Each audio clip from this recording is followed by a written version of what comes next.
Side teacher.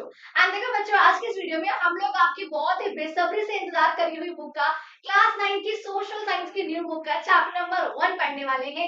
जिस chapter का आप लोगों का नाम है बच्चा अंडरस्टैंडिंग सोशल साइंस।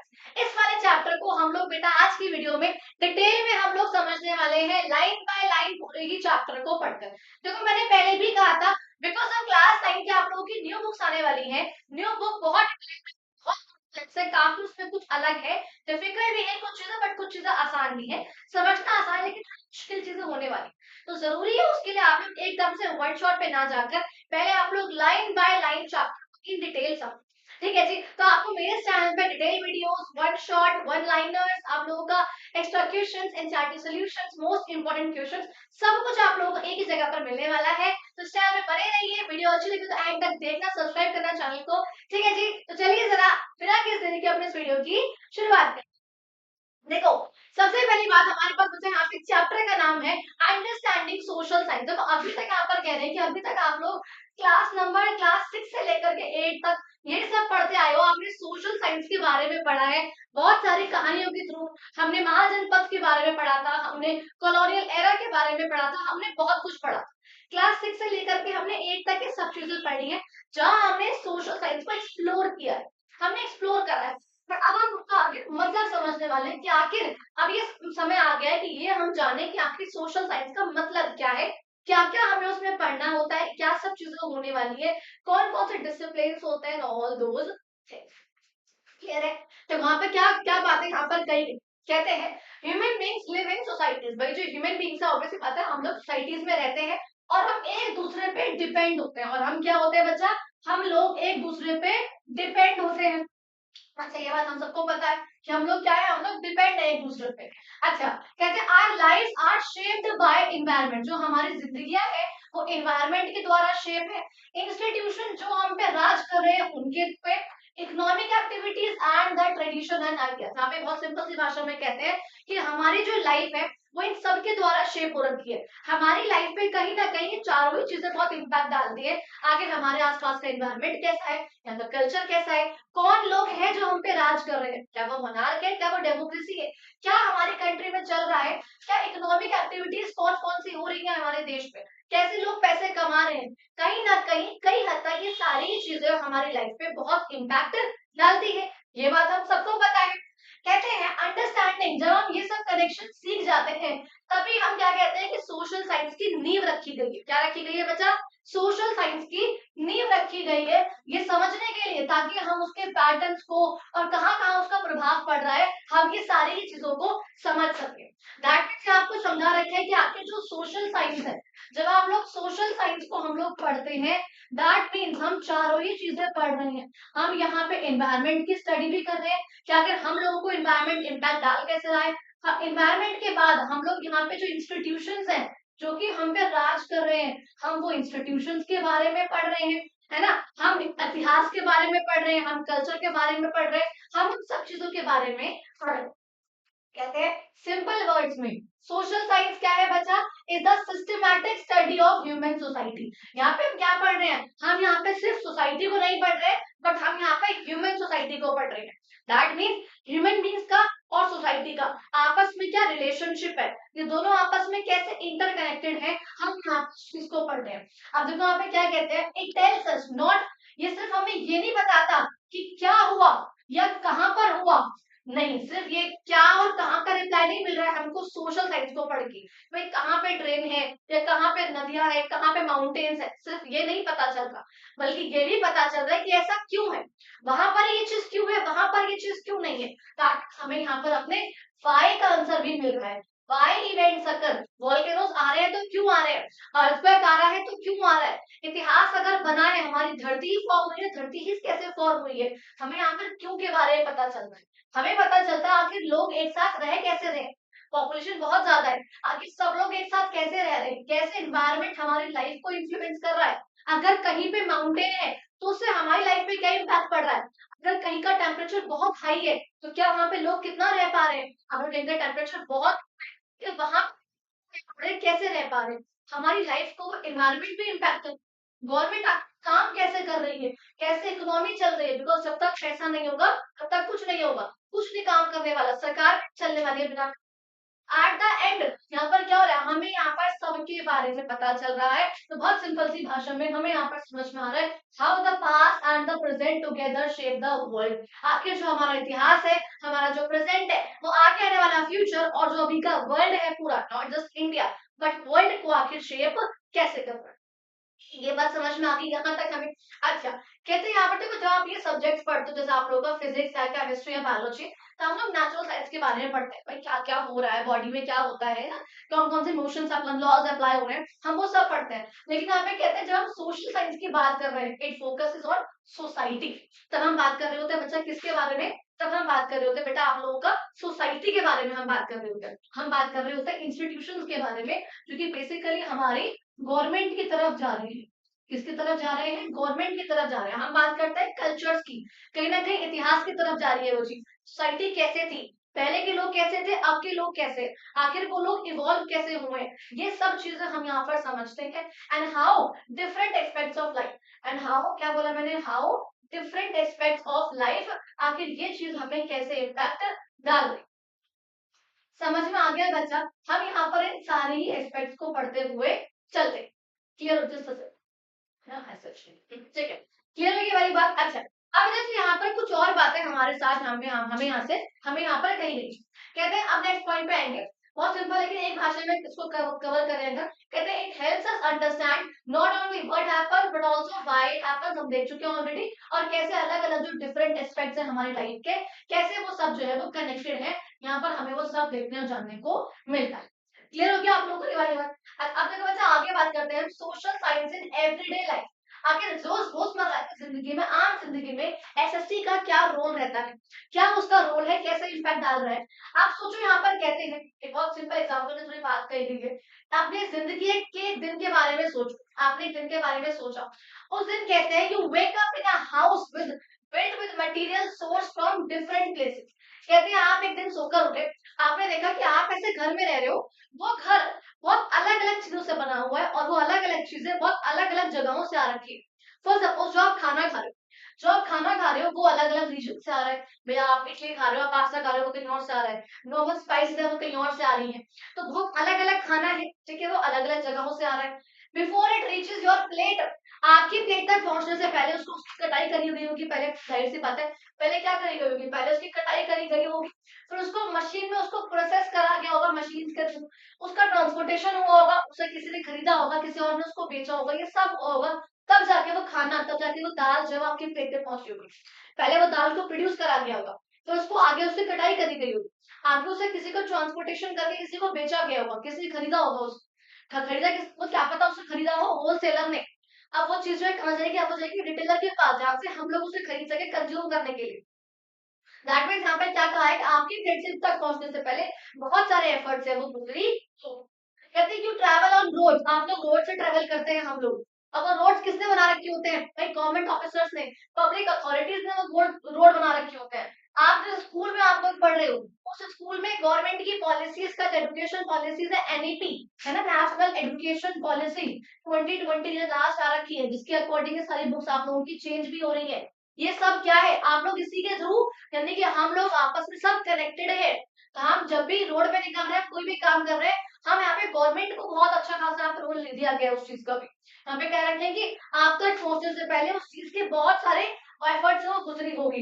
कहते हैं जिस इलेक्ट्रिसिटी को आप लोग यूज कर रहे हो वो जनरेट हुई होगी, बहुत कोई पावर स्टेशन होगा, जनरेटर होगा, वहां से जनरेट होकर तब जो है आपके पास तक पहुंची होगी। दैट मीन्स वहां तक पहुंचने से बहुत ज्यादा एफर्ट्स लगे होंगे। ये वाली बात सिंपल समझ में आ गई। अच्छा, अब देखो बच्चा नेक्स्ट हम बात करेंगे आप लोगों का, देखो बहुत सिंपल, कहते हैं इवन जो सिंपलेस्ट चीजें हैं, जो बिल्कुल सिंपलेस्ट है, डेली एक्टिविटीज जो है हम जिसकी बात कर रहे हैं, जो बिल्कुल सिंपलेस्ट डेली एक्टिविटीज है, they also rely on governance, system of governance, economic production पे डिपेंड है। बहुत सिंपल सी भाषा में क्या कह रहे हैं, जो डेली एक्टिविटीज है वो भी कहीं ना कहीं गवर्नमेंट पे डिपेंडेंट है ना, इकोनॉमी पे डिपेंडेंट है, सोसाइटी के कोऑपरेशन पे, एनवायरमेंट पे। आप देखोगे एसएसटी में चारों चीजें घूम फिर के बार बार अलग अलग फॉर्म में वही आ रही है बार बार। सिस्टम ऑफ गवर्नेंस बोला, यानी कि पॉलिटिकल साइंस की बात कर रही, यहाँ पे राज कौन कर रहा है, कैसे राज करा जा रहा है। इकोनॉमिक प्रोडक्शन बोल के उनके इन्होंने इकोनॉमी की बात कर ली। सोशल सोशल कॉपरेशन उन्होंने बोल के सोसाइटी की यानी कि हिस्ट्री की बात कर ली। से ज्योग्राफी की बात कर ली। तो अलग अलग एस्पेक्ट है बेसिकली यहाँ पर सोशल साइंस में ही चारों डिसिप्लिन की बात तो बार बार घुमा फिरा के इस चैप्टर में करने का कहते हैं। इसके अगर आगे भी सोचो, अपनी और जरा आगे की बात करेंगे, अगर हम लोग अपने आसपास देखो, या देखो आपसे अच्छा कुछ क्वेश्चंस पूछ रखे, इन क्वेश्चंस के answer at the end of the chapter आप लोगों को ऑल्दो समझ में आ जाएंगे, नहीं आएंगे तो मैं आपको करा दूंगा, आप टेंशन नहीं लेंगे। देखो क्या बोलते हैं, कहते हैं why do some people live in crowded cities and while others live in scattered villages. ऐसा क्यों होता है, कुछ लोग तो रहते हैं बहुत ज्यादा ऐसी जगह पे जो बहुत भरी हुई है ऑलरेडी, बट कुछ जो विलेजेस है वो खाली पड़े, वहां पे इतनी पॉपुलेशन रह ही नहीं रही है। ऐसा क्यों होता है, ऐसा क्यों है कि डिफरेंट डिफरेंट जो कम्युनिटीज है वो अलग अलग लैंग्वेजेस बोलती है और अलग अलग ट्रेडिशंस फॉलो करते हैं। आपको पता है इंडिया में ऐसा होता है, सब अलग अलग लैंग्वेजेस का इस्तेमाल करते हैं, अलग अलग सबके ट्रेडिशंस है, दैट मींस यहाँ पर ये चीज भी हो रही है। कहते हैं ऐसा क्यों होता है कि कुछ जो रीजन है वो फार्मिंग पे डिपेंडेंट है, जैसे कि हमारा नॉर्थ इंडिया वाला पार्ट हो गया, एंड जो कुछ रीजन है वहां पे इंडस्ट्रियल ट्रेड है, जैसे कि हमारा प्लेट्यू वाला पार्ट हो गया। भाई ये चीज होती है हमारे यहाँ पे। ऐसा क्यों है, क्या क्या कहते हैं, how do government make decisions, आखिर गवर्नमेंट कोई भी डिसीजन कैसे लेती है, बिकॉज वो जो डिसीजन है एट द एंड वो मिलियंस ऑफ पीपल को इफेक्ट डालने वाला है, तो गवर्नमेंट ले कैसे रही है वो डिसीजन। कहते हैं ऐसा क्यों होता है, जो कुछ रीजन होते हैं वो बहुत फ्लड के लिए बहुत प्रोन होते हैं, यानी कि उनमें कभी भी फ्लड आ सकता है, बहुत जल्दी उनमें फ्लड आता है, तो कुछ ऐसे रीजन है, ऐसा क्यों है। Why does agriculture flourish in some regions but not in others? Agriculture पे सिर्फ कुछ जगह पे फ्लरिश करता है और बाकी जगहों पे नहीं करता है, ऐसा क्यों होता है। And how does climate change influence our life, climate change होने की वजह से, ग्लोबल वार्मिंग आने की वजह से हमारी लाइफ पे उससे बच्चा क्या ही इम्पैक्ट पड़, ये सारी चीजें हमें यहाँ पर आप लोगों के लिए समझा रखी है, बता रखी है, जो कि आप विद इन द चैप्टर समझ लोगे, और नहीं समझ आएगा तो आप लोगों को आपको बताया अच्छा मैं, ठीक है। यहाँ पे कहते हैं क्वेश्चन लाइक दीज, भाई ऐसे क्वेश्चन शो करते हैं कि society does not function by chance. भाई ऑब्वियसली इन क्वेश्चन हमको समझ में आता है कि जो इन्वायरमेंट है, जो सोसाइटी है, जो government of by chance work नहीं कर रही है, बल्कि प्रॉपर एक फिनोमिना, प्रॉपर एक सिस्टम को फॉलो करके काम कर रही है, जिसमें वो हिस्ट्री को, ज्योग्राफी को, इंस्टीट्यूशंस को, रिसोर्सेज को, ह्यूमन चॉइसेस को, सबको बहुत ध्यान में रखते हुए चल रही है। सोशल साइंस से आप सारे क्वेश्चंस को एक्सप्लोर करोगे और आंसर कर पाओगे, आप आंसर कर पाओगे इस पूरे चैप्टर को पढ़ने के बाद, आप पूरी बुक को पढ़ने के बाद इन सब क्वेश्चंस का ऑब्जर्व करके एविडेंस यानी कोई ना कोई सबूत एंड लॉजिकल रीजनिंग अपना दिमाग लगा के आप इन सबके आंसर्स कर पाओ। क्लियर होगी वाली बात बच्चा, ठीक है। अब देखो नेक्स्ट बात करेंगे बेटा आप लोगों के लिए। अब यहाँ पे कहते हैं आपको एनालाइज करना है, आपको अपने आसपास देखना है, अपने आसपास के सराउंडिंग्स में देखो, और आप ये देखो कि क्या लास्ट के 5 इयर्स में, लास्ट 5 इयर्स में क्या कुछ भी चेंजेस आए हैं आपके आस।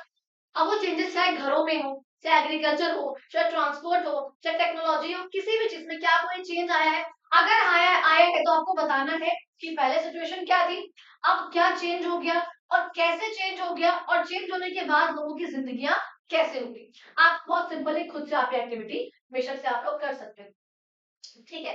अच्छा अब देखो नेक्स्ट यहाँ पे बहुत लास्ट टाइम क्या बोल रखी है, कहते हैं your daily experiences and the changes you observe around.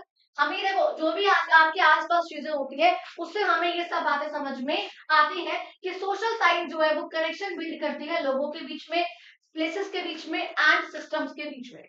Simple observation जब आप करोगे तो आपको समझ में आएगा, जब सोसाइटी को एक कनेक्टेड स्टोरी के रूप में देखोगे, अलग अलग पीसेस के रूप में देखकर एसएसटी नहीं पढ़ जाएगी। देखो इस सिंपल बात से आपको ये समझा रखा है कि एसएसटी जो है, ऐसा नहीं है कि आपने हिस्ट्री अलग पढ़ लिया, आपको सिर्फ हिस्ट्री आती हो तो आप एसएसटी को पूरा समझ जाओगे, या आपको सिर्फ ज्योग्राफी आती हो तो आप समझ जाओगे, या आपको सिर्फ पोल साइंस आती है तो आप समझ जाओगे, या अगर आपको सिर्फ इकोनॉमिक्स आती है आप तो समझ पाओगे, नहीं। आपको इन चारों का आना बहुत जरूरी है सोशल साइंस को पूरा ही समझने के लिए। ये बात क्लियर होगी बेटा, ठीक है जी। अब देखो अच्छा नेक्स्ट पॉइंट पे आते हैं आप लोगों का, which is understanding society through time and tradition. देखो टाइम एंड ट्रेडिशंस के थ्रू हम सोसाइटी को कैसे समझ सकते हैं, उसकी बात जो यहाँ पर कर रखी है कि हम टाइम और ट्रेडिशंस के थ्रू कि पहले क्या चीज हो रही थी, अब क्या चीज हो रही है, उससे हम कैसे आके इसको समझे, हमें यहाँ पर ये वाली चीज देखनी है। क्लियर है बच्चा लोग। देखो यहाँ पे क्या कहते हैं, यहाँ पर कहा गया, आपको एक वर्ड यहाँ पे आगे दिखेगा वैसे अभी, विच इज कॉल्ड पंच महाभूतास।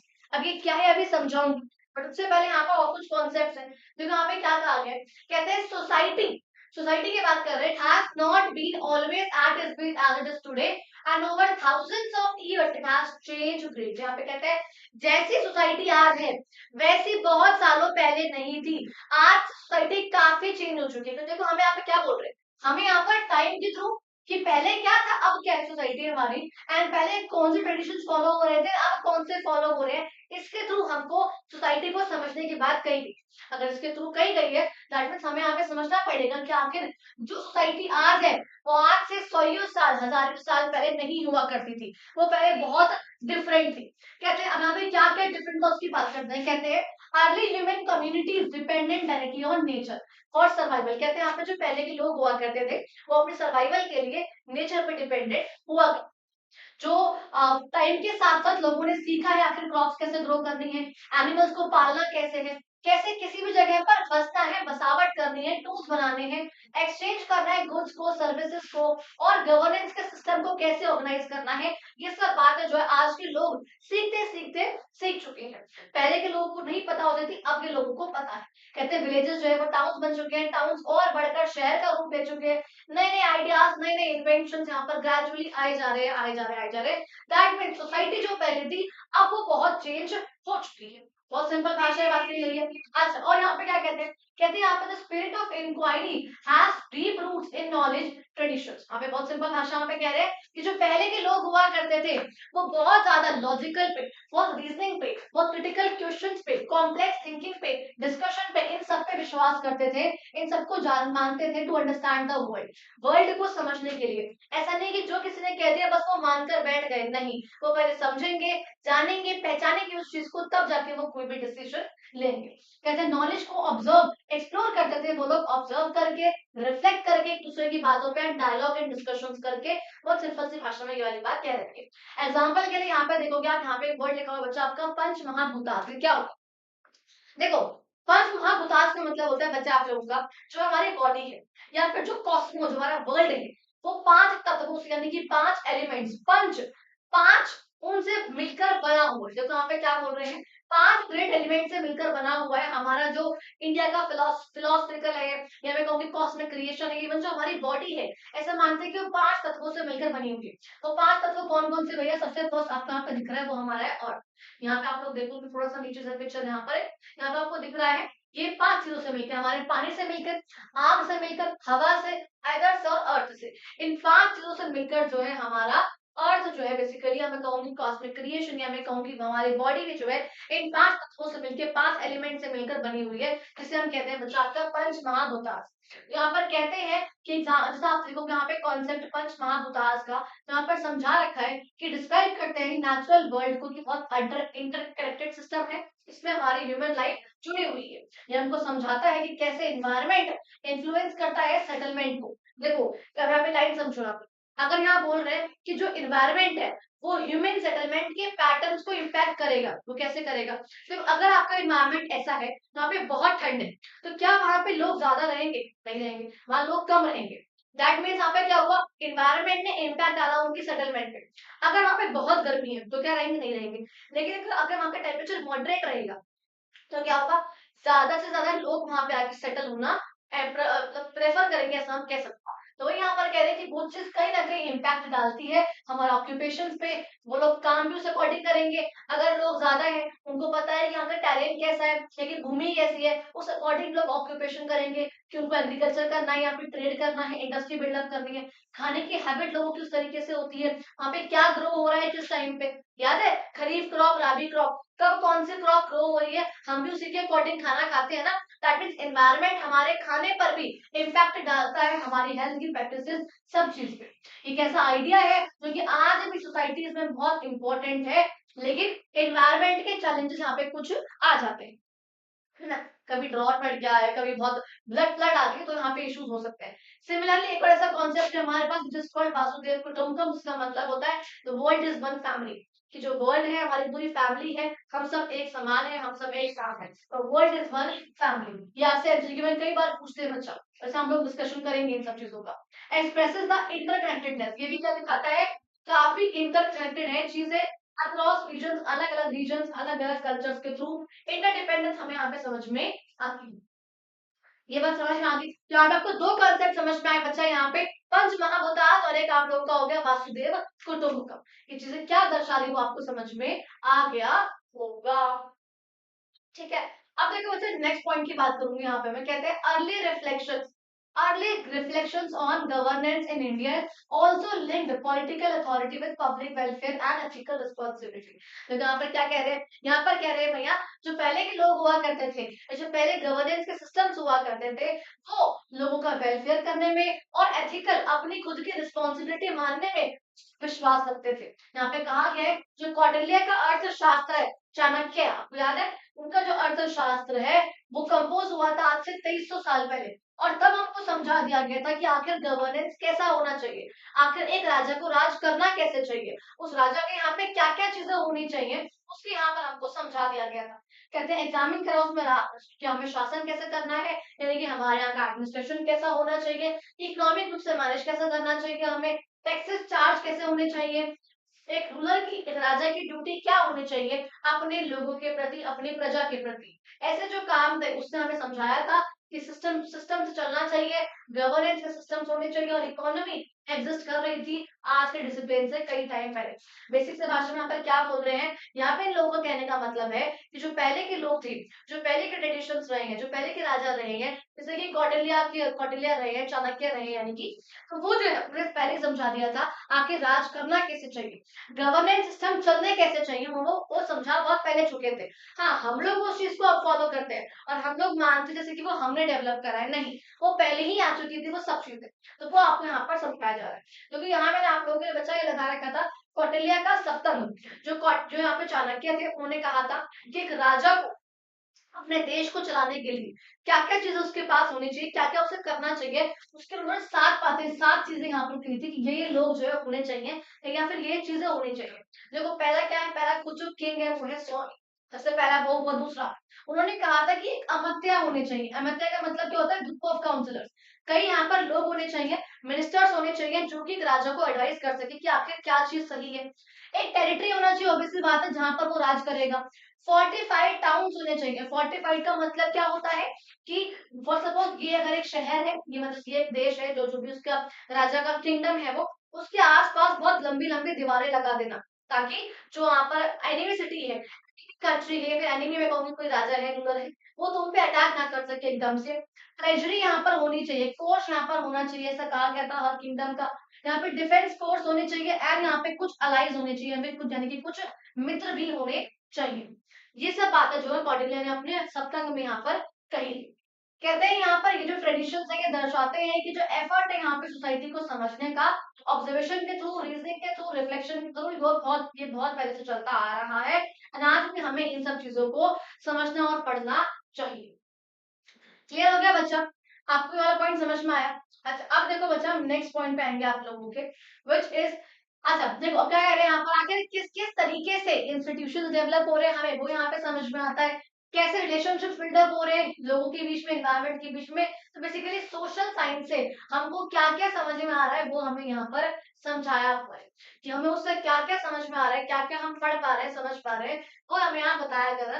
कहते हैं सोशल साइंटिस्ट ने ऑब्जर्व करा है कि लोगों की जिंदगी, पीपल लाइफ और इंटरव्यूज, सर्वेज, डॉक्यूमेंट्स, ये सब यहाँ पर कंपेयर करा है उन्होंने, जगहों को कंपेयर करा है, एंड तब जाकर उन्होंने ये वाली बात बोली है। बच्चा आपको ये वाली बात समझ में आ गई। कहते हैं इंफॉर्मेशन गैदर करके, बाद gathering information from multiple sources that developed explanation that are supported by evidence. कहते हैं इन सब लोगों ने बहुत स्टडी करा है पहले के लोगों ने, एंड तब जाकर उन्होंने बहुत एविडेंस कलेक्ट करे हैं ताकि उन पर लोग बात विश्वास भी तो कर सके। और इस तरीके से जो सोशल साइंस है वो हमें एक्सप्लेन करता है कि क्या सही है, क्या गलत है, क्या होना चाहिए, क्या नहीं होना चाहिए, और आखिर किस तरीके से जो पास्ट है वो शेप कर रहा है प्रेजेंट को, और आगे आने वाले फ्यूचर को भी इन्फ्लुएंस कर रहा है। तो ऐसी एक्टिविटीज हमें यहाँ पर करनी चाहिए। ये वाली कुछ बातें यहाँ पर कह रहे हैं। तो कुछ चैप्टर से ऐसे क्वेश्चंस नहीं आएंगे, बट जो भी क्वेश्चन आएंगे मैं आप लोगों को एक्स्ट्रा क्वेश्चन दूंगी। बट आपको इस चैप्टर में मेन बातें समझनी बस यही है, आखिर क्या है सोशल साइंस, क्या मतलब है इसका, हम क्या क्या पढ़ने वाले हैं इस प्रॉपर बुक में, क्या क्या हम समझ जाएंगे, एंड ऑल दोस थिंग्स। ठीक है जी।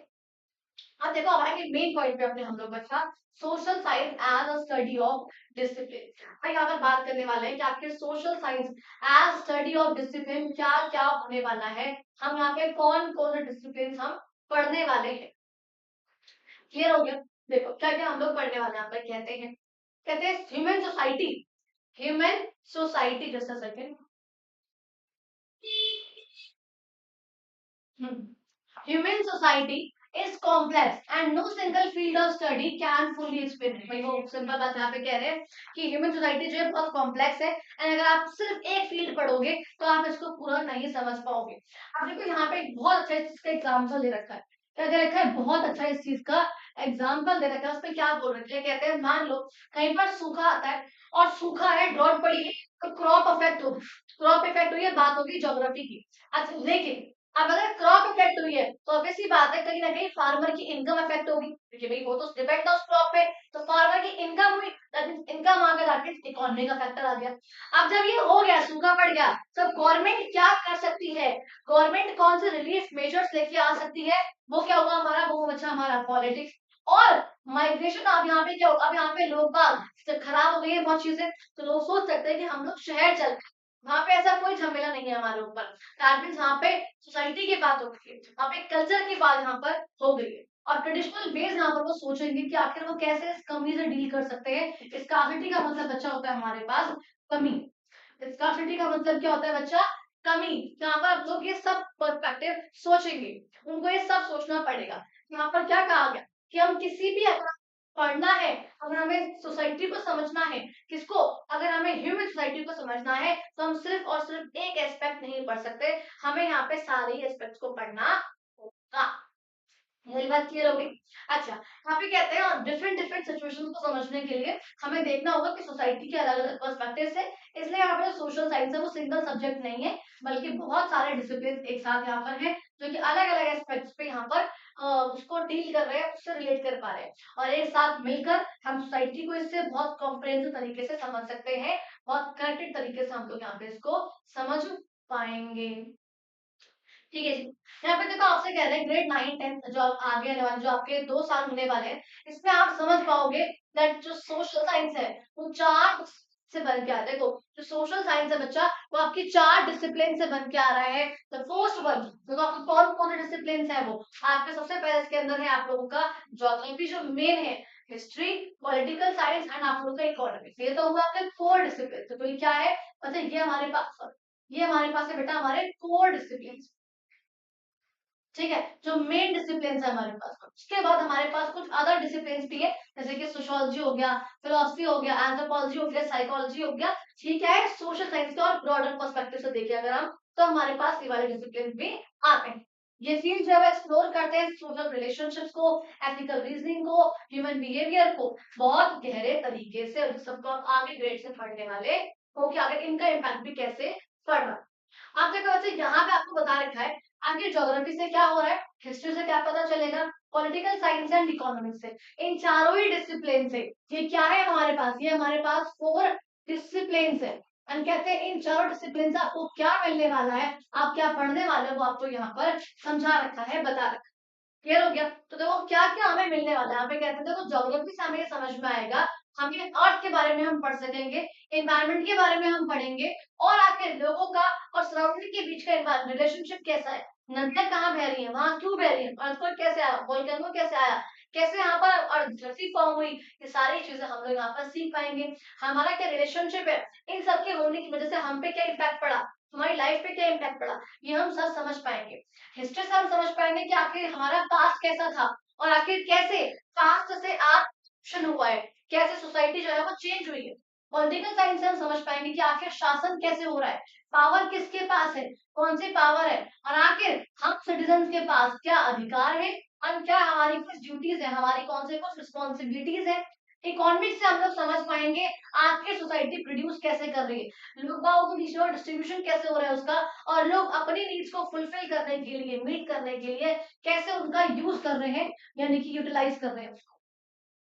हम ये सब बातें जो यहाँ पाएंगे। तो यहाँ पे कहते हैं डिसिप्लिन, यहाँ पे बहुत अलग अलग क्वेश्चन पूछते हैं, लेकिन यहाँ पे सारे ही जो डिसिप्लिन है आपस में बहुत ही कनेक्टेड है। क्या है बच्चा? ये कनेक्टेड है, इसलिए यहाँ पे हमें साथ, अगर जब तक हम इसको साथ में नहीं पढ़ेंगे तब तक हमें होलिस्टिक अंडरस्टैंडिंग जो सोसाइटी की वो नहीं हो पाएगी। दैट मीन्स हमें इनका साथ में पढ़ना बहुत जरूरी है। क्लियर हो गया? अच्छा, अब देखो बच्चा, अब हम एक एक करके सारे डिसिप्लिन के बारे में स्टडी करेंगे। And the first one here it is geography. क्या है बच्चा? सबसे पहले हमारे पास बेटा है ज्योग्राफी। क्या कहते हैं देखो, कहते हैं geography studies the location and distribution of places. भाई ज्योग्राफी से हम क्या समझते हैं? आखिर किसी भी जगह पर हमने देखा लोकेशन, कोई जगह कहाँ पर है, क्यों है, और वहां पे लोग कैसे रह रहे हैं, वहां पे ऑब्जेक्ट्स कितने हैं, वहां पे रिसोर्सेज कितने हैं, वहां मटेरियल्स कितने हैं, हम ये सब देखते हैं। ऑल्सो हम रिलेशनशिप एग्जामिन करते हैं, हम रिलेशनशिप देखते हैं ह्यूमन सोसाइटीज का और सराउंडिंग के बीच का, सोसाइटी का एंड सराउंडिंग का, हमारा और एनवायरनमेंट का। हम ये सब रिलेशनशिप्स को हम लोग स्टडी करते हैं। कहते हैं दोनों चीज पढ़ते रहेंगे, एक तो अर्थ के फीचर्स में देखते हैं हम इससे, और ह्यूमन कम्युनिटीज जो वहां पे रह रही है, हम यहाँ पर वो भी चीज देखते हैं।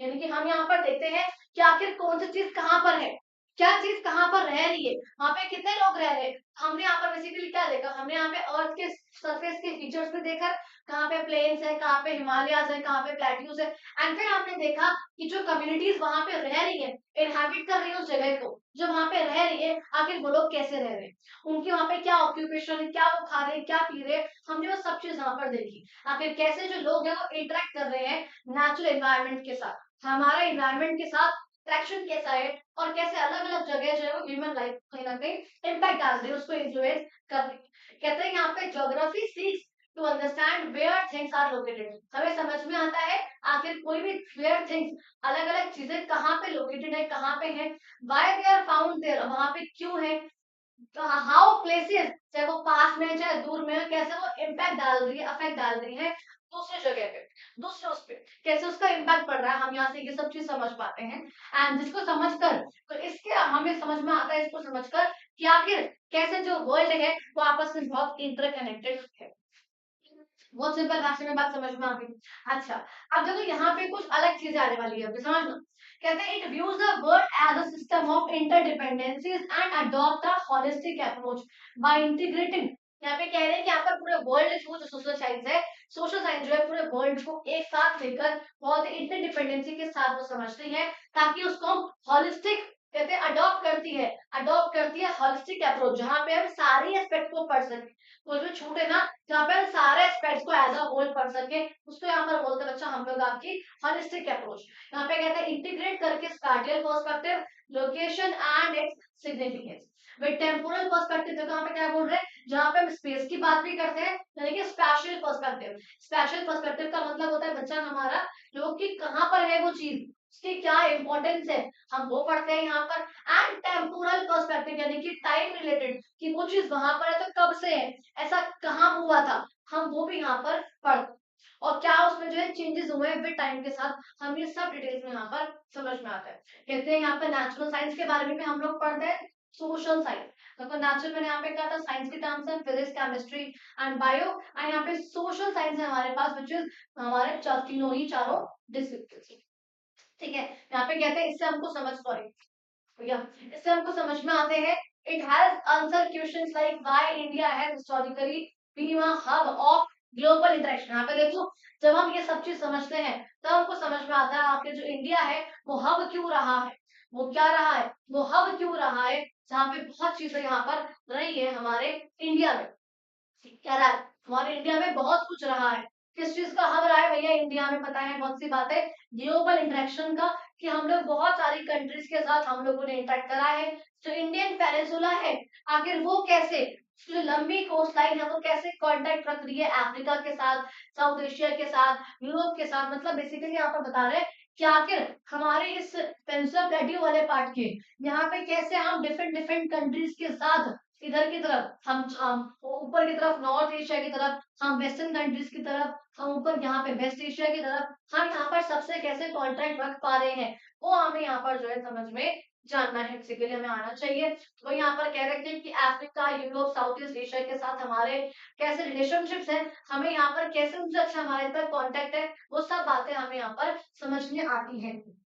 अच्छा, कहते हैं ज्योग्राफी को एज डिसिप्लिन जब हम देखते हैं तो उसको पढ़ने के लिए, उसको स्टडी करने के लिए हम कुछ टूल्स का इस्तेमाल करते हैं। तो ज्योग्राफी को पढ़ने के लिए, जानने के लिए हम यहाँ पे क्या कह रहे हैं बच्चा, कुछ टूल्स का इस्तेमाल करते हैं, कुछ कॉन्सेप्ट को समझने के लिए, और हम फिर क्वेश्चंस को, इन क्वेश्चंस का इन्वेस्टिगेशन करते हैं, हम और ज्यादा जांच पड़ताल करते हैं। क्लियर हो गया? ठीक है। अब देखो क्या कह रहे हैं, हम क्या क्या चीजों का इस्तेमाल करते हैं, हम किसको उसको यूज कर रहे हैं।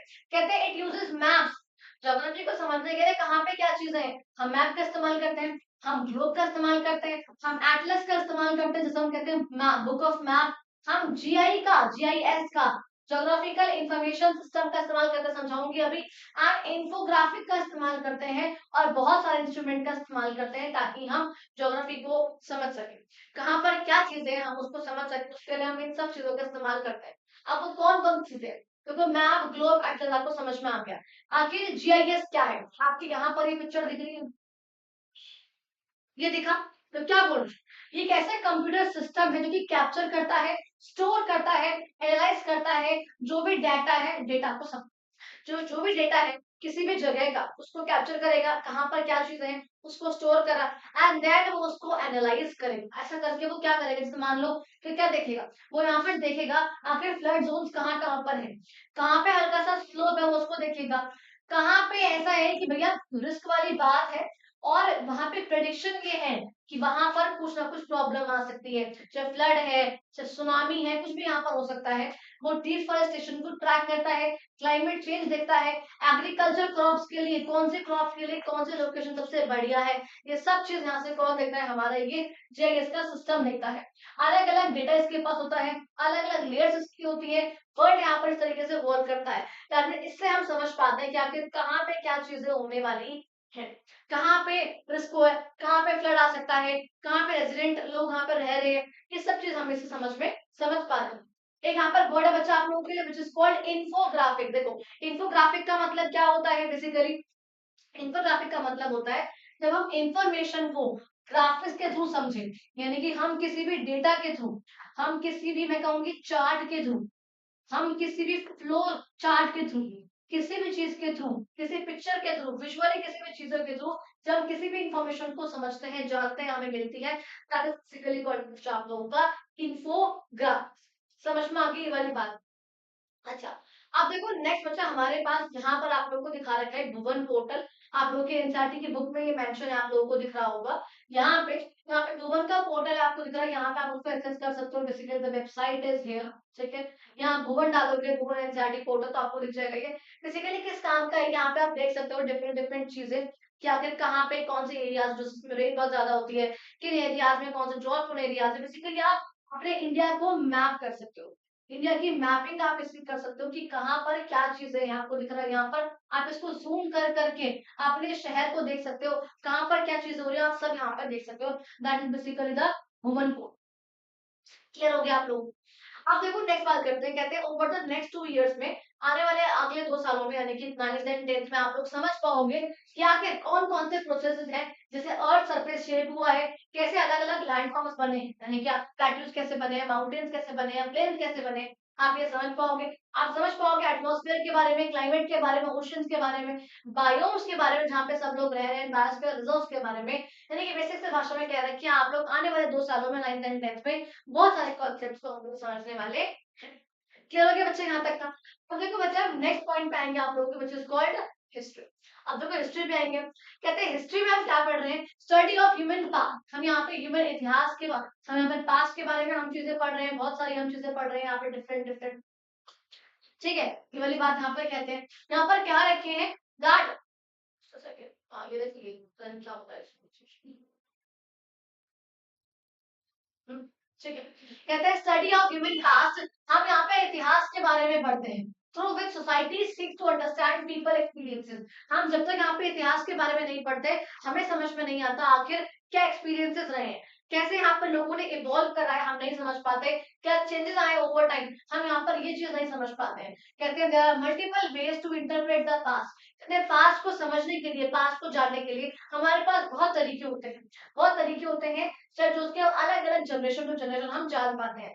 सबसे जो पुराना तरीका है, the oldest and most influential tradition वे किसी भी मेमोरी को प्रिजर्व करने का भारत में हो रहा है इतिहास पुराण ट्रेडिशन। यानी कि जो हम किसी भी चीज को हम समझ पाते हैं, किसी भी चीज को प्रिजर्व करने का, समझने का, इतिहास को जानने का सबसे ओल्ड ट्रेडिशन रहा है हमारा पुराण इतिहास, पुराण ट्रेडिशन, यानी कि स्टोरीज के थ्रू जानना हर एक चीज। ये ट्रेडिशन जो है सिर्फ और सिर्फ इतिहास की इंफॉर्मेशन शेयर नहीं करता हमारे साथ, बल्कि हमें समझाता है एक कल्चर का मीनिंग, आखिर लोग ऐसा क्यों कर रहे थे, अगर ये इवेंट हुआ है तो इवेंट क्यों हुआ है, ऐसा लोग ऐसा क्यों फॉलो कर रहे थे, क्यों मान रहे हैं इस चीज को, दैट मींस हम ये सब समझ पाते हैं किससे, इतिहास पुराण के ट्रेडिशन से। ठीक है जी, यहाँ पे कहते हैं ऐसा करके it reinforces ideals, values and offering a sense of identity and purpose. यहाँ पे कहते हैं ऐसा करके हम जान पाते हैं आखिर लोगों ने जो करा है उसमें क्या सही है क्या गलत है। अलग अलग कल्चर्स के थ्रू हम यहाँ पे डिफरेंट डिफरेंट हिस्टोरिकल ट्रेडिशंस है जिनको हम यहाँ पे जान पाते हैं, समझ पाते हैं अलग अलग मेथड्स के थ्रू। यहाँ पे चाहे वो मॉरल एंड फिलोसफिकल इंसाइट हो, ठीक है, यानी कि हमने मॉरली कोई चीज जानी होगी क्या सही है क्या गलत है, एंड चाहे वो हमने एविडेंस के थ्रू हमने वो चीज जानी, जस्ट अ सेकंड, एंड चाहे वो चीज हमने एविडेंस के थ्रू जानी।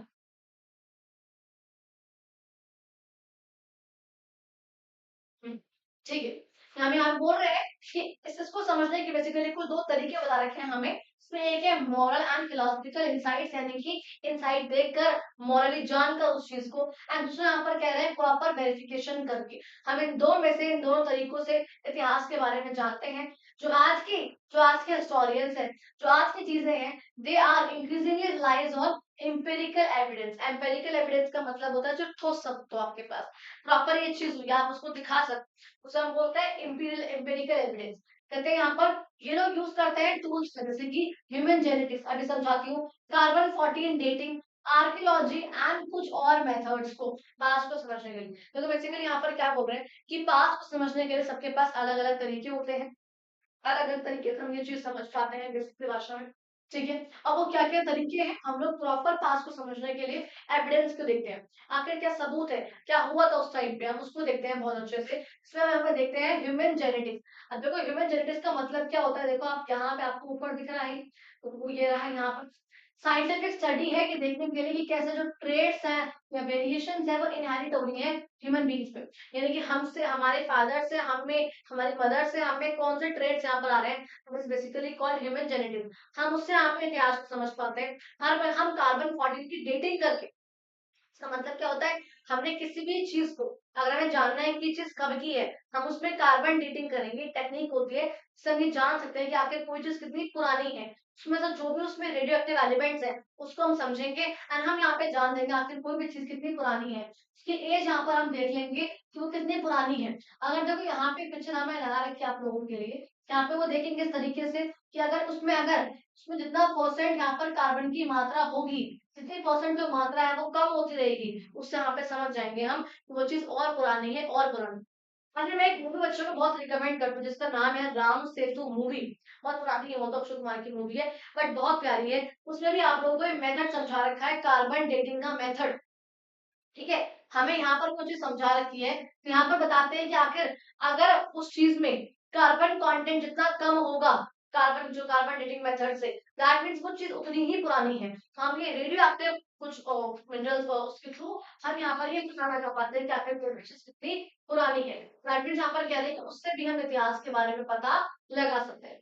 कहते हैं यहाँ पर history writing draws on wide range of sources, इससे हम बहुत चीज समझ पाते हैं, रियलिटीज हम समझ पाते हैं इतिहास की। अब देखो यहाँ पर क्या है, इतिहास को समझने के और दो तरीके हैं, बहुत इंपॉर्टेंट है। इतिहास को समझने के दो तरीके और हैं हमारे पास। द फर्स्ट वन बच्चा हमारे पास archaeological, archaeological and literary tradition. देखो एक हमारे पास होता है बच्चा आर्कियोलॉजिकल सोर्सेज, ठीक है, हमारे पास क्या होता है बच्चा आर्कियोलॉजिकल सोर्सेज, और एक हमारे पास होता है बच्चा हमारे पास कॉल्ड लिटरेरी सोर्सेज।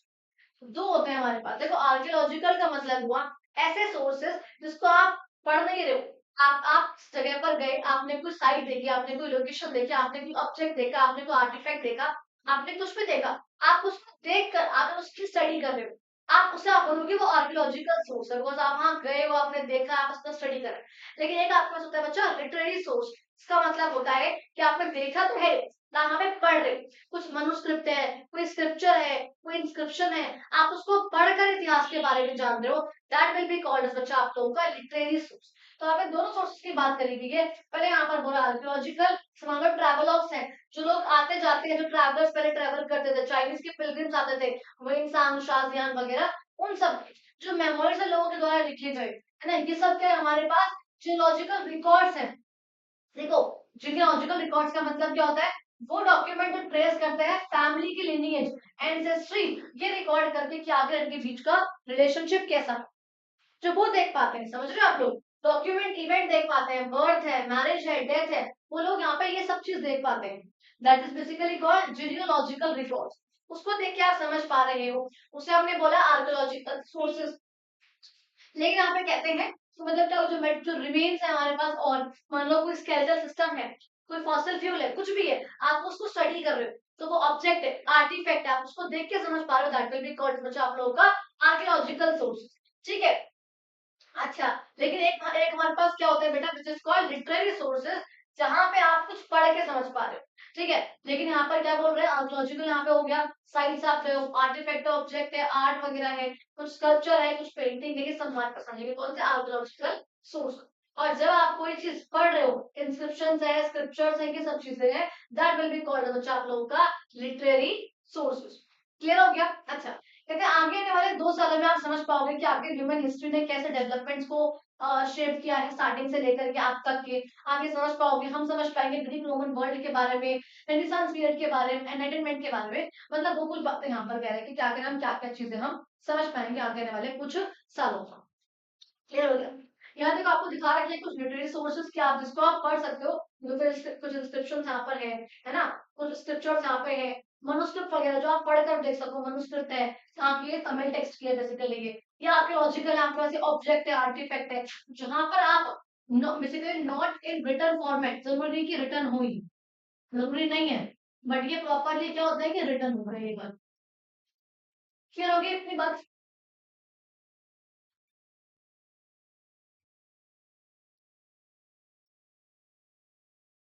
क्लियर है बच्चा लोग। अब देखो आगे हम बात करते हैं, यहाँ पे क्या रखा है, एक टेराकोटा फिगर है ये, सिंधु सिविलाइजेशन से, यहाँ पे स्कल्पचर है विष्णु जी का, 12th सेंचुरी की यहाँ पर बात करेगी। तो यहाँ पर देखो कुछ चीजें यहाँ पे क्या रखी है कि टेराकोटा फिगर है, बेसिकली टेराकोटा का मतलब क्या होता है, एक ऐसी फिगर जो कि सैंड से, क्ले से, इन सबसे मिलकर बनी हुई हो, उसे बोलते हैं बच्चा हम लोग आपकी टेराकोटा फिगर। ठीक है, तो वो यहाँ पर आप लोगों के लिए मेंशन करी हुई है, वो हमारी दिखा रखी है यहाँ पे, एंड स्कल्पचर है, यानी कि एक वो बनी हुई है यहाँ पर। ठीक है, विष्णु जी। क्लियर हो गया बच्चा आपको ये वाली बातें। ठीक है।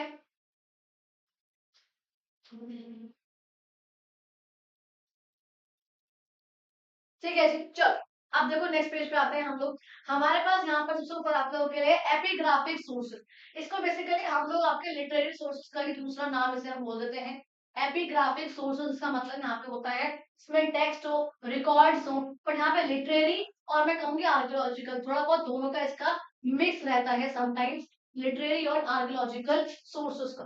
तो यहाँ पर क्या यहाँ पर कहा गया, यहाँ पे दिखा रखा है, देखो ये भी क्या है, ये इंस्क्रिप्शन है जो कि यहाँ पर है, गुप्ता पीरियड का है, ये भी एक इंस्क्रिप्शन है। तो ये यूजुअली हमारा किसके अंदर काउंट होता है, ये हमारा मेडल की प्लेट्स पे लिखा हो, रॉक सरफेस पे यहाँ पे लिखा हो, इंस्क्रिप्शंस वगैरह यहाँ पर होते हैं, तो ये यूजुअली हमारा किसमें काउंट होता है, ये लिटरेरी सोर्स में काउंट होता है।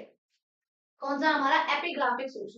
अब देखो बच्चा एक हमारे पास है यहाँ पर हमारे लिए न्यूमिस्मैटिक सोर्स। तो न्यूमिस्मैटिक का मतलब क्या हुआ, ये कौन से हुए न्यूमिस्मैटिक, जहाँ पे हम किसी भी कॉइन्स को, करेंसी को स्टडी कर रहे हैं, अब ये कब का है, कौन से रूलर का है, ये क्या इसमें मेंशन करा हुआ है, ये सब चीजें हम देख रहे हैं। तो यहाँ पे देखो समुद्रगुप्त के द्वारा मेंशन करा, इशू करा हुआ कॉइन, जिसमें यहाँ पे खुद समुद्रगुप्त ही है। ठीक है, यहाँ पे मुगल का कॉइन है, जहाँ पे यहाँ पे जहांगीर दिखा रखा है। अच्छा ये यहाँ पर क्या है बेसिकली, ये आपको दिख रहा है यहाँ पर शोइंग अ ज़ोडिक साइन सेगिरिटस। देखो सेगिरिटस का मतलब क्या होता है, आप लोगों को जैसे होती है राशि होती है, तो राशि में जो धनु राशि होती है, क्या होती है, जो धनु राशि होती है उसे हम बोलते हैं सेगिटारियस। क्या बोलते हैं, सेगिटारियस। उसमें भी क्या होता है कि यहाँ पे देखो आपको क्या दिख रहा है, ये हाफ हॉर्स दिख रहा है आपको, हाफ हॉर्स है, एंड यहाँ पे आधा आपको इंसान दिख रहा है, हाफ मैन दिख रहा है, जहाँ पे मैन टर्न नौ के हॉर्स के पीछे से ऐसे एरो चला रहा है। ये यहाँ पे इसे हम बोलते हैं धनु राशि बोलते हैं, यहाँ पे ज़ोडिक साइन है, ये एक राशि है यहाँ पर। ये तो यहाँ पर वो यहाँ पे दिखा रखी है जहांगीर की, ये वाली बातें यहाँ पर कह रखी है आप लोगों के लिए। अच्छा, अब देखो फिर हम नेक्स्ट बात करेंगे बच्चा आप लोगों का पॉलिटिकल साइंस। क्या अगर इसमें क्या चीज है, इसमें हम क्या पढ़ने वाले हैं? देखो यहाँ पे कहते हैं political science is basically study of governance. यहाँ पे हम पढ़ते हैं शासन के बारे में, आखिर पावर का डिस्ट्रीब्यूशन हो कैसे रखा है, कैसे कोई भी डिसीजन लिए जाते हैं, कैसे पॉलिसीज बनती है, कैसे पॉलिसीज इम्प्लीमेंट होती है, ये सब यहाँ हमें यहाँ पर समझा रखा है। कहते हैं यहाँ पर it is the study of constitution. यहाँ पे हम संविधान की स्टडी कर पाते हैं, गवर्नमेंट की स्टडी कर पाते हैं, और बहुत सारे स्टेट के इंस्टीट्यूशंस की स्टडी यहाँ पे कर पाते हैं। लेजिस्लेटिव असेंबली हो गया, हमारे अपर लेवल पे पार्लियामेंट हो गया, हम यहाँ पे उन सबकी स्टडीज कर पाते हैं। It also studies social movement को हम देख पाते हैं, बिल्डिंग फॉरेन पॉलिसीज एंड आखिर किस तरीके से जो पावर है वो बटी हुई है, कैसे पावर डिस्ट्रीब्यूट हो रखी है, एंड कैसे हमारी जो सोसाइटी है वो रेगुलेट होती है हमारी सोसाइटी। ठीक है जी। कहते हैं इंडिया में यहाँ पर जैसे कुछ गांव है, गांव में यहाँ पर फॉलो होता है, आप लोग को पता है पंचायती राज का सिस्टम। हमें ये पता है कि हमारे यहाँ पे 3 लेवल होते हैं। फर्स्ट होता है सेंट्रल लेवल गवर्नमेंट, फिर आती है हमारे पास बच्चा स्टेट लेवल गवर्नमेंट, एंड फिर आती है हमारे पास जिसको लोकल लेवल गवर्नमेंट। तो ये लोकल लेवल गवर्नमेंट में बच्चा आप लोगों को पता है हमारे पास 2 होते हैं, एक होते हैं पंचायत और एक होती है हमारे पास म्युनिसिपैलिटी। ठीक है, पंचायत कहाँ पे होगी बच्चा, ये होगी हमारे पास रूरल एरिया में, ये होगी बच्चा हमारे पास अर्बन एरिया में। ठीक है, तो वही वाली बात जो यहाँ बता रखी है आप लोगों को कि पंचायत ऐसा सिस्टम हमारे यहाँ पे होता है जो कि ग्रास रूट यानी कि बिल्कुल लोअर लेवल पे डेमोक्रेसी को ये दर्शाता है, जहाँ सिटीजन को आवाज दी जाती है कि आप लोग यहाँ पे कुछ बोल सकते हो, आप लोग कह सकते हो, प्लानिंग करने में अगर लोकल लेवल पे प्लानिंग अगर हो रही है तो इससे हमें समझ में आता है जो पॉलिटिकल पावर है वो सिर्फ और सिर्फ फॉर्मल इंस्टीट्यूशंस में नहीं होती, बल्कि अलग अलग लोगों के पास भी होती है, लोअर लेवल पर भी ये पावर को दिया जाता है। इसको समझने के लिए हम यहाँ पर उसकी हाइरार्कीज को समझना होगा। तो क्या कह रहे हैं हम यहाँ पर कहते हैं स्टडी ऑफ पॉलिटिक्स। हमारे इंडिया में पॉलिटिक्स की स्टडी होना बहुत जल्दी स्टार्ट हो गया था, अलोंगसाइड जो रिफ्लेक्शंस वगैरह हैं and how society should be organised. ये सब चीजें बहुत पहले हमको समझ में आने लगी थी, इसलिए कि आज की बात नहीं है। ये सब चीज जो लोग हैं वो आज से नहीं समझ रहे हैं, ये सब चीज लोग बहुत पहले से जानते हैं कि आखिर सोसाइटी कैसे ऑर्गेनाइज है, कैसे उसको गवर्न करना है, कैसे उसको चलाना है। कहते हैं politics not treated as a separate discipline but closely linked with ideas of धर्म। यानी कि पॉलिटिक्स को सिर्फ आप अलग से मत पढ़ो, पॉलिटिक्स को आप कहते हैं कि यहाँ पे धर्म के साथ पढ़ो कि आपकी ड्यूटी क्या है, क्या इकोनॉमिक वेलबींग के लिए क्या चीज सही है, एक राजा का धर्म क्या होता है, आप इन सब चीजों को एक साथ लेकर पढ़ो पॉलिटिक्स के बारे में। कहते हैं कुछ पहले के टेक्स्ट हुआ करते थे जैसे कि वेद है, उपनिषद है, पुराण वगैरह है, ये सब हमें समझाते हैं जस्टिस के बारे में, ये सब हमको समझाते हैं क्या अथॉरिटी है, क्या सोशल ऑर्डर है, एंड क्या किंग और सिटीजन की रिस्पॉन्सिबिलिटी हमें से समझ में आता है। इंडिया का जो पॉलिटिकल थॉट है वो हमको समझ में आता है महाभारत में और शुक्र नीति में। ये आपको पता है महाभारत क्या है हमारी एपिक, शुक्र नीति क्या है, जो हमारे डेमोन्स थे, जो यानी कि जो हमारे मैं कहूंगी असुर, असुरों के जो मैं कहूंगी गुरु, वो थे हमारे शुक्र। तो शुक्र नीति उनके बारे में है, जैसे हमारी चाणक्य नीति है ऐसे असुरों की शुक्र नीति हुआ करती है। अर्थशास्त्र यहाँ पर कहते हैं, यहाँ पर इन सब में से जितने भी यहाँ पर टेक्स्ट है, जो भी यहाँ पर चीजें हैं जो कि यहाँ पर किसी भी किंगडम के बारे में बताते हैं, उन सब में से अर्थशास्त्र जो पढ़ लिया गया है वो सबसे फॉरमोस्ट निकल के आते हैं, जो कि सबसे अच्छे समझाते हैं कि आपके एक किंगडम में क्या क्या होना चाहिए एंड कैसे हमको सुशासन करना चाहिए, कैसे स्टेट वर्क करनी चाहिए, कैसे आर्मी होनी चाहिए, कैसे शासन करना चाहिए, कैसे टैक्सेस को कलेक्ट करना चाहिए। ये सब बातें सबसे बेहतर रूप से समझाई जाती है, सबसे बढ़िया रूप से समझाई जाती है किसके अंदर, चाणक्य नीति में यानी कि कौटिल्य के अर्थशास्त्र। क्लियर होगी बच्चा आपको ये वाली बातें। अच्छा अब देखो आगे कहते हैं ओवरऑल जो इंडिया की जो पॉलिटिकल थॉट है वो अडॉप्ट करती है होलिस्टिक अप्रोच, जहाँ पे हम क्या बोल रहे हैं, होलिस्टिक अप्रोच का मतलब क्या हुआ, जहाँ पे सारी चीजों को एक साथ लेकर समझाया जा रहा है, बहुत होलिस्टिकली जो है हमें समझाया जा रहा है। कहते हैं इकोनॉमिक्स के साथ, सोशल लाइफ के साथ, मोरालिटी के साथ, डिफेंस सिस्टम, इन सबको जो आपस में लिंक करके आप कहते हैं पावर जो है एक रिस्पॉन्सिबिलिटी है ना कि एक प्रिविलेज, यानी कि अगर आपके पास पावर है, और ऑलवेज यहाँ पे कहते हैं powers comes with responsibilities, power comes with responsibility वाली बात हमेशा कहते हैं कि जो पावर है वो रिस्पॉन्सिबिलिटी के साथ आती है, यानी कि अगर या फिर हाँ रिस्पॉन्सिबिलिटी आएगी अगर पावर आएगी तो आपके पास, ऐसे नहीं कि सिर्फ पावर ही पावर आएगी आप मजे लो उससे, यानी वो एक प्रिविलेज नहीं है, वो एक रिस्पॉन्सिबिलिटी है आपके ऊपर, आपके पास कोई पावर आई है तो किसी भी काम को हैंडल करने के लिए संभालने। देखो हमें समझ में आता है, हम समझ पाते हैं सिर्फ मॉडर्न इंस्टीट्यूशंस को, जैसे कि आज का हमारा पंचायती राज का सिस्टम है। हम लोकल सेल्फ गवर्नेंस को समझ पाते हैं, पब्लिक पार्टिसिपेशन को समझ पाते हैं, जो कि विलेज लेवल पर हो रही है। बस आपको आगे ये बता रखा है कि आप आगे आने वाले 2 सालों में यानी कि 9th एंड 10th दोनों में आप समझ जाओगे कि आखिर पॉलिटिक्स भी कैसे वर्क कर रही है। क्लियर हो गया। आप देखो नेक्स्ट हम बात करेंगे बच्चा आप लोगों के इकोनॉमिक्स। अब इसमें क्या क्या चीजें आप लोग को कह रखी है, कहते हैं इकोनॉमिक्स यहाँ पर हेल्प करती है समझने में हाउ इंडिविजुअल सोसाइटीज जो है वो कैसे लिमिटेड रिसोर्सेज से अपनी नीड्स को सेटिस्फाई कर रही है। भाई देखो हमें ये पता है कि ह्यूमन बीइंग की अनलिमिटेड एक ह्यूमन बीइंग की अनलिमिटेड बॉन्ड्स होती है, हमारी बॉन्ड्स कभी भी खत्म नहीं हो सकती। लेकिन जो रिसोर्सेज हैं वो रिसोर्सेज क्या है बच्चा, वो लिमिटेड है। तो कहते हैं अब ये चीज कैसे हो पा रही है, कैसे वो चीज फुलफिल हो पा रही है, कैसे हम उसको समझ पा रहे हैं, कैसे हम उस लिमिटेड सोर्सेस में अपना गुजारा कर पा रहे हैं, ये सब चीज क्या है हमारी यहाँ पर इकोनॉमिक्स हमको समझाता है। यहाँ पर देखते हैं कि हम कैसे गुड्स एंड सर्विसेज प्रोड्यूस हो रहे हैं, कैसे वो एक्सचेंज हो रहे हैं, कैसे उनका डिस्ट्रीब्यूशन हो रहा है, हम ये समझ पाते हैं। हम यहाँ पर देखते हैं कि आखिर ये सब प्रोसेसेस हमारी डेली लाइफ को कैसे इम्पैक्ट डाल रहे हैं, जो हम खाना खा रहे हैं, जो हम कपड़े पहन रहे हैं, जो हम जॉब पे जा रहे हैं और हम जो भी सर्विस का इस्तेमाल कर रहे हैं, आखिर हम वो कैसे कर पा रहे हैं। इकोनॉमी समझने का मतलब है पूरी इकोनॉमी के बारे में जानना। बहुत सिंपल बात है यहाँ पे, ठीक है। कहते हैं इकोनॉमिक्स यहाँ पे एक्सप्लोर करते हैं डिसीजन मेकिंग को। यहाँ पे कंज्यूमर्स यहाँ पे हैं, प्रोड्यूसर्स हैं, गवर्नमेंट है यहाँ पे हम किस तरीके से डिसीजन ले पाते हैं, डिसीजन वगैरह आपने। कंज्यूमर यहाँ पे डिसाइड करता है क्या उसे खरीदना है। प्रोड्यूसर्स यहाँ पे देखता है कि उसे क्या और कैसे प्रोड्यूस करना है। और गवर्नमेंट यहाँ पर जो है गोल्स को, जैसे कि ग्रोथ है या फिर स्टेबिलिटी है, एफिशिएंसी है, आखिर गवर्नमेंट यहाँ पर गोल्स डिफाइन करती है। गवर्नमेंट यहाँ पर उसके अकॉर्डिंग पॉलिसीज बनाती है कि आखिर फेयरनेस रहे, स्थिरता रहे हर एक चीज में, गोल्स यहाँ पर मेंटेन रहे, पर ग्रोथ भी हो लेकिन वो सही रूप से हो।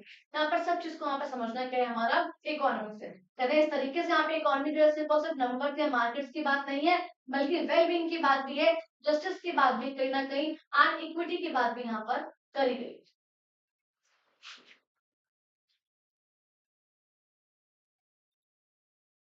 क्लियर हो गया बच्चा आप लोगों को ये वाला पॉइंट, ठीक है।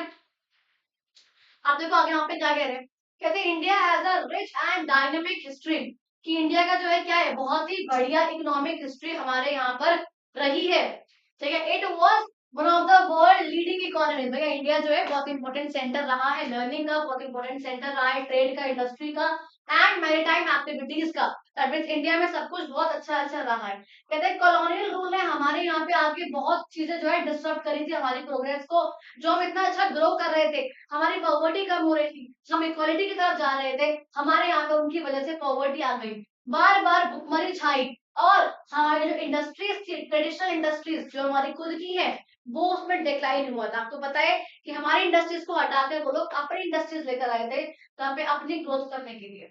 कहते आजादी के बाद हमारा टास्क था मेन कि हमें अपनी इस इकोनॉमी को दोबारा से बनाना है। एंड पिछले कुछ दशकों में हमने ऐसा करा भी, हमने काफी इंप्रूवमेंट करी है, इंफ्रास्ट्रक्चर में पॉवर्टी कम करी है, एजुकेशन में, टेक्नोलॉजी में काफी एक्सपेंशन करा है, एंड लाइफ एक्सपेक्टेंसी रेट हमारा यहाँ पे काफी इंक्रीज हुआ है। इसलिए यहाँ पे कहते हैं ये इंपॉर्टेंट चैलेंजेस आज भी हम यहाँ पे फेस कर रहे हैं, इंक्रीजिंग इनकम है हमारे यहाँ पे, इंश्योर कर रहे हैं कि बेनिफिट और ग्रोथ यहाँ पे है। उसके बाद हमसे यहाँ पे क्या कह रहे हैं, हमसे कहते हैं कि economic development therefore remains a central national goal. भाई जो इकोनॉमिक डेवलपमेंट है वो करना पूरे सेंटर का, पूरे नेशन का गोल है। इकोनॉमिक्स को समझना हमारे लिए बहुत जरूरी है ताकि हम रिकॉग्नाइज कर सके हमारी अचीवमेंट क्या है, हमारे पास चैलेंजेस क्या क्या है, और हम रिसोर्सेज को सही तरीके से, वाइजली और सही तरीके से इस्तेमाल करना सीख सके, जिसमें हम इंश्योर भी कर सके कि आखिर सस्टेनेबल तरीके से हमारी ग्रोथ हो रही है। और मैंने आप लोगों को समझा रखा है आखिर सस्टेनेबल ग्रोथ का मतलब क्या होता है, कैसी ग्रोथ जहां पे आप ना तो करंट एनवायरनमेंट को नुकसान पहुंचाओ और आगे आने वाली फ्यूचर जनरेशन के लिए वो चीज बची रहे। दैट इज बेसिकली व्हाट बच्चा आप लोगों का सस्टेनेबल। क्लियर हो गया बेटा। तो कहते हैं यहाँ पे over the next 2 years, in next 2 years में आप लोग समझ जाओगे 9th 10th में कि आखिर आप फाउंडेशन समझ जाओगे इंडियन इकोनॉमी क्या है, मार्केट कैसे है, आखिर प्राइसेस डिसाइड कैसे हो रहे हैं, फाइनेंशियल मैनेजमेंट क्या है, एंटरप्रेन्योरशिप क्या है, इकोनॉमिक ग्रोथ कैसे हो रही है, and gross domestic product. And हम यहाँ पे समझ पाएंगे जीडीपी के बारे में। इसका मतलब क्या होता है कि हमारे देश में एक साल में कितने गुड्स एंड सर्विसेज प्रोड्यूस हो रहे हैं। ये हम लोग आगे आने वाली सब क्लासेस में समझेंगे, बजट के बारे में, ट्रेड के बारे में एंड अदर चीजों के बारे में, जिससे हम ये समझ पाएंगे आखिर इकोनॉमिक डिसीजन हम लोगों की लाइफ को कैसे इम्पैक्ट डाल। क्लियर हो गया? कहते हैं why should be study social science. आपका सिंपल आपसे क्वेश्चन पूछ रहे हैं आखिर हमें सोशल साइंस पढ़नी ही क्यों चाहिए। तो यहाँ पर कहते हैं एक्सप्लोर करेंगे जब हम इस चीज को हमें जानेंगे कि आखिर हमें क्यों पढ़ना है, ये क्या इसके एविडेंसेस हैं और क्या हमें यहाँ से इनकी हमारी लाइफ पे इम्पैक्ट पड़ रहा है उस चीज का।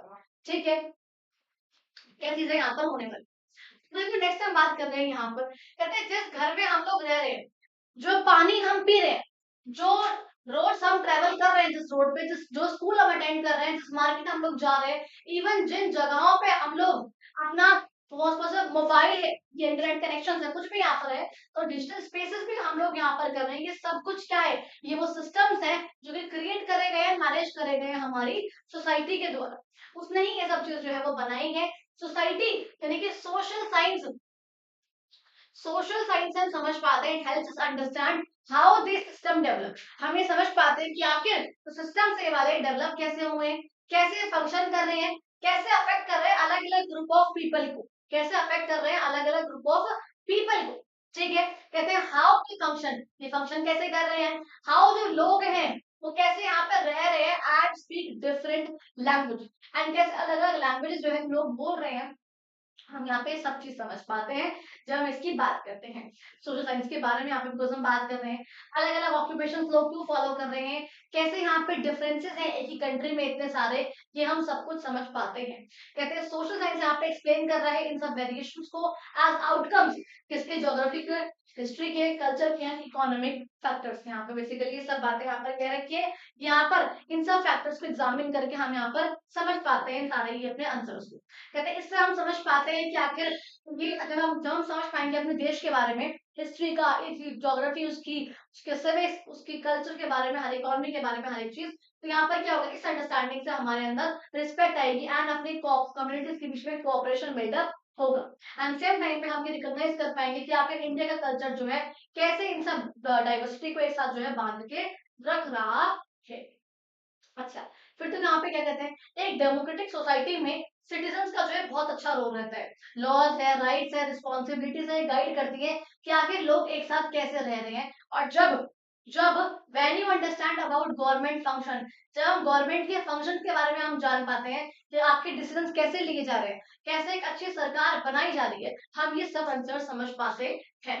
हम समझ पाते हैं कि आखिर सोसाइटी कैसे हमारे अंदर इतने चैलेंजेस होने के बाद भी हम एक साथ सब जो लोग हैं मिलकर रह रहे हैं। तो इश्यूज के बारे में सुनते हैं, एनवायरमेंट प्रोटेक्शन के बारे में, हेल्थ के बारे में, एम्प्लॉयमेंट के बारे में, तब भी हम लोग क्या कर पाते हैं, हम खुद से अच्छे क्वेश्चंस पूछ पाते हैं, उनके कॉजेस जानना, आखिर वो चीज क्यों हुई है, उससे क्या इम्पैक्ट पड़ा है एंड क्या उसके सोल्यूशन हो सकते हैं। हम ये चारों चीजें हम लोग सब कुछ सोच पाते हैं। और ये जो हैबिट है अच्छे से क्वेश्चन करने की, सोचने की, प्रॉब्लम्स को एड्रेस करने की, ये बहुत अच्छी हैबिट है। इससे हम क्या कर पाते हैं, most importantly social science connect the past, present and the future. बहुत अच्छी लाइन लिखी है। आपके जो सोशल साइंस है वो कर क्या रहा है, वो पास्ट को, प्रेजेंट को और फ्यूचर को, सबको जो आपस में वो कनेक्ट कर रहा है हमारा सोशल साइंस। इस यहाँ पे हम समझ पा रहे हैं कि आखिर पास्ट की वजह से कैसे प्रेजेंट आया एंड आगे कैसे प्रेजेंट की वजह से हमारे फ्यूचर में चीजें होने वाली है, क्या हम आज कर रहे हैं एंड क्या जो है फ्यूचर में हमारे पास बचने वाला है आज की करने की वजह से। समझ में आ गया? तो यहाँ पे देखो बच्चा आप लोगों को समझा रखा है थोड़ा सा, यहाँ पर यही फ्यूचर हमारी सोशल साइंस का, इसके बारे में बात करते हैं। कहते हैं एज सोसाइटीज चेंज रैपिडली, कि जैसे सोसाइटीज जो है वो रैपिडली बहुत जल्दी जल्दी चेंज हुई है, जो इम्पोर्टेंस है यहाँ पे सोशल साइंस का वो बढ़ता ही रहा है। जाहिर है नई नई टेक्नोलॉजीज आई है हमारे पास, सिटीज एक्सपैंड हुई है, एनवायरमेंटल कंसर्न्स है बहुत भाई, क्या है हमारे यहाँ पे क्या है, बहुत इन्वायरमेंट के बहुत कंसर्न्स है भाई, इन्वायरमेंट कैसा है, कहाँ पर है, कहाँ पे पोल्यूशन है, कहाँ पर नहीं है, सब चीजें हमारे यहाँ पर है। माइग्रेशन यहाँ पे हो रहा है, ग्लोबल कनेक्शन यहाँ पे बिल्डअप हो रहे हैं, इसकी वजह से यहाँ पे हम देख रहे हैं कि आखिर लोग बाग कैसे रह रहे हैं एंड कैसे वो रह रहे हैं यहाँ पे इम्पैक्ट चल रहे हैं। इन सबको समझने से यहाँ पे हम समझ पाते हैं same skills you have begin practising in the chapter, यानी कि वही वाली बात है यहाँ पे हम समझ पाएंगे। आपके चैप्टर के स्टार्टिंग में हमने देखा था कि हम यहाँ पे चैप्टर के एंड तक भी ये पढ़ने वाले हैं कि केयरफुल तरीके से ऑब्जर्व करने के बाद, अपनी प्रॉपर स्किल्स को लगाने के बाद, क्वेश्चन पूछने के बाद, लॉजिकल रीजनिंग के साथ साथ हमें यहाँ पर इसको पढ़ना कहते हैं। आगे हम चलेंगे, आगे आप देखोगे, आगे आने वाले चैप्टर्स में आप देखोगे कि सोशल साइंस यहाँ पे हेल्प कर रही है सोसाइटीज की बहुत अलग अलग जो इश्यूज है, जैसे क्लाइमेट चेंज हो गया, सस्टेनेबल डेवलपमेंट हो गया, सोसाइटी में दोस्ती से रहने की बात हो गई, या फिर सही तरीके से इक्वली यहाँ पे रिसोर्सेज का इस्तेमाल करने की बात हो गई, हमें ये सब चीजें कैसे करनी है, उसके लिए यहाँ पे बहुत से इश्यूज हैं जिसका यहाँ पे आंसर हमें दिया जाएगा एंड एसएसटी से ही हमें सारे आंसर दे पाएंगे। हमें गाइड करते हैं ये, या फिर it will also guide the responsible use of new technologies, कि आखिर नई टेक्नोलॉजीज का इस्तेमाल होना कैसे है, कैसे कम्युनिटीज को सपोर्ट कर रही है ये चीज, एंड कैसे हम जो कंडीशंस बदल रही है, जो चेंज हो रही है चीजें, उससे हम कैसे खुद को अडेप्ट कर पाएंगे। एंड मोस्ट इंपॉर्टेंटली जो सोशल साइंस है हमारी prepares you not only to understand the world but to take part in shaping it।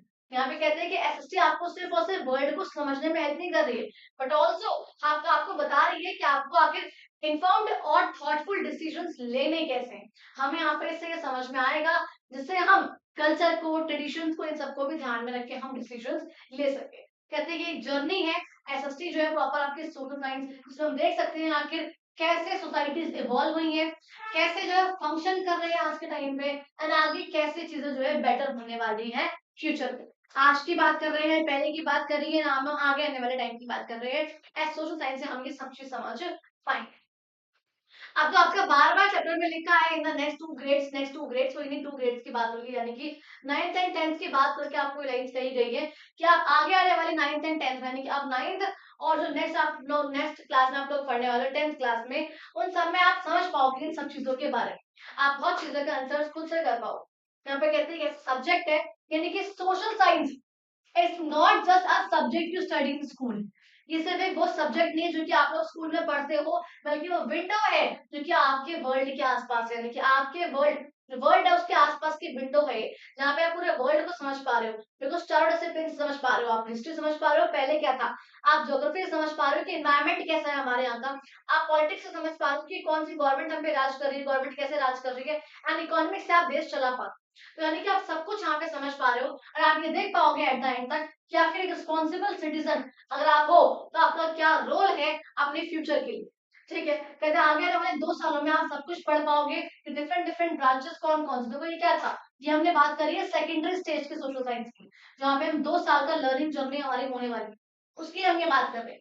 कहते हैं आप ये समझ पाओगे कि कैसे हिस्टोरिकल इवेंट्स जो पहले हुए हैं, कैसे वो आज के वर्ल्ड को शेप दिया उसने, कैसे उसको इन्फ्लुएंस करा है, कैसे उससे हम यहाँ पे ट्रांजिशन हुआ है हमारा, कैसे ज्योग्राफिकल फीचर जो है, कहाँ पे माउंटेन्स है, कहाँ प्लेट्यूज है, वो इन्फ्लुएंस करती है हमारी लाइफ को, इकोनॉमिक एक्टिविटीज को भी, और कैसे जो पॉलिटिकल सिस्टम है, डेमोक्रेटिक इंस्टीट्यूशंस है, वो आखिर काम कैसे कर रहे हैं, हम यहाँ पे ये सब समझ पाते हैं। कैसे जो इकोनॉमीज है वो ऑर्गेनाइज कर रही है प्रोडक्शन को, डिस्ट्रीब्यूशन को एंड डेवलपमेंट को, आप ये सब चीजें है वो समझ पाओगे।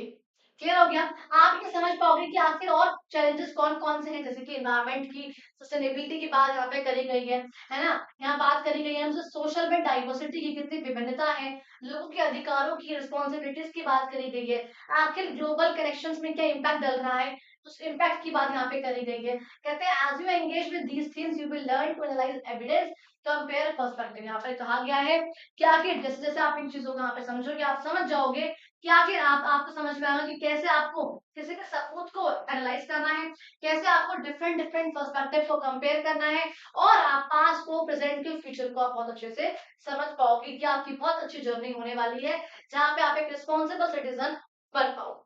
कहते हैं ग्रेड 9 की टेक्स्ट बुक में आपको डिजाइन इस तरीके से करा गया है इसको, जिससे आपको एक बहुत अच्छा आइडिया मिल सके, ब्रॉड इंट्रोडक्शन मिल सके चारों भी डिसिप्लिन का, ज्योग्राफी का, हिस्ट्री का, पॉलिटिकल साइंस का, इकोनॉमिक्स का, when each offers a distinct perspective, जहाँ पे ऑब्वियसली बात है चारों ही जो डिसिप्लिन है उनका बहुत ही अलग पर्सपेक्टिव है, ह्यूमन लाइफ को लेके, सोसाइटी को लेकर, और प्रॉपर पूरे ही वर्ल्ड की, अगर वर्ल्ड की ही देखूं कॉम्प्रिहेंसिव रूप से, एक टोटलिटी के रूप से बहुत अलग उनकी थिंकिंग है। यहाँ पे लास्ट में इसको कंक्लूड करते हुए बात कही गई है, जैसे बेसिकली आप कंक्लूजन आप इसे कह सकते हो क्या कहा गया है यहाँ पे बोल रहे हैं that it is social science is not just memorizing dates, math और definition। क्या आप एसएसटी का मतलब सिर्फ और सिर्फ ये नहीं है कि आप डेट्स को, है ना, अलग अलग मैथ्स को, डेफिनेशंस को याद कर, नहीं, ये मतलब नहीं है, but about understanding people, places, society, culture and power. जहाँ पे आप लोगों को, जगह को, सोसाइटी को, पावर को, कल्चर्स को, ट्रेडिशंस को आप समझ पा रहे हो, जिससे आप क्या कर पा रहे हो, आप अपने पास्ट से सीख पा रहे हो, आप आज को एनालाइज कर पा रहे हो, और आप एक अच्छा फ्यूचर उसको प्रमोट कर पा रहे हो, आप उसको इमेजिन कर पा रहे हो, आप उसको शेप दे पा रहे हो, सब चीज जान लोगे जब आप, तब आप इसे कर पा रहे हो। तो जैसे जैसे आप आगे बढ़ोगे आपको समझ में आएगा, आप इंडिपेंडेंटली, रिस्पॉन्सिबली हर एक चीज को आप सोच सकोगे। एंड आई होप कि आपको ये बुक आपको काफी इंस्पायर करे और रिफ्लेक्ट कर सके आपके रिलेशनशिप में, जो आपके बीच का है एंड सोसाइटी के बीच का है, उसके बीच में काफी एक अच्छा कनेक्शन जो है बिल्डअप हो सके, हमें आशा है इस चीज की। और आप वर्ल्ड को बहुत क्यूरियोसिटी के साथ, बहुत बहुत उत्तेजित होकर, बहुत एपैथी के साथ, इंटरेस्ट के साथ आप उसको जान सको, क्या कर सको, आप उसको जान सको। क्लियर हो गया यहाँ पर? अच्छा, तो यहाँ पे कहते हैं let this journey help you grow, और ताकि जो अब ये जर्नी जो आपकी काफी हेल्प करे, हमें ऐसी आशा है, और आप जो एक बहुत अच्छे रिस्पॉन्सिबल सिटीजन बन के यहाँ से निकल सको, हम ये भी आशा करते हैं। क्लियर हो गया बच्चा लोग? एंड बच्चा that was whole of your chapter, जहां से हमने आज की क्लास में इस चैप्टर को हम लोगों ने बच्चा कंप्लीट करा है। चैप्टर नंबर 1 है आप लोगों का अंडरस्टैंडिंग सोशल साइंस। हम यहाँ पे इस चैप्टर को हमने डिटेल में यहाँ पे समझा है। आगे आने वाली वीडियोस में भी हम ऐसे ही सारे ही चैप्टर्स को बच्चा डिटेल में पढ़ने वाले हैं। हम यहाँ पे सारे ही चैप्टर्स को पढ़ेंगे, आप लोगों को डिटेल में वीडियोस होने वाली हैं, लाइन बाय लाइन हम सारे ही चैप्टर्स को समझने वाले हैं, पढ़ने वाले हैं। एंड नेक्स्ट वीडियो में आप लोगों को देखने को मिलेंगी chapter number 2 shaping of the earth surface. इस वाले चैप्टर की भी नेक्स्ट वाली वीडियो आप लोगों को मिल जाएगी। ठीक है जी, चलिए जरा, आप लोगों को वीडियो अगर अच्छी लगी हो चैनल को सब्सक्राइब करना, वीडियो को लाइक करना, कमेंट करना, शेयर करना अपने फ्रेंड्स में, और अगर कुछ भी इश्यूज लगे हो, कोई दिक्कत लगी हो, आवाज में प्रॉब्लम लगी हो, या अगर कुछ भी चीज अच्छी ना लगी हो, तो आप लोग मुझे कमेंट बॉक्स में बताते हुए जाना। बाकी यहाँ मिलते हैं हम लोग अपने अगली वीडियो में, तब तक के thank you so much, bye bye.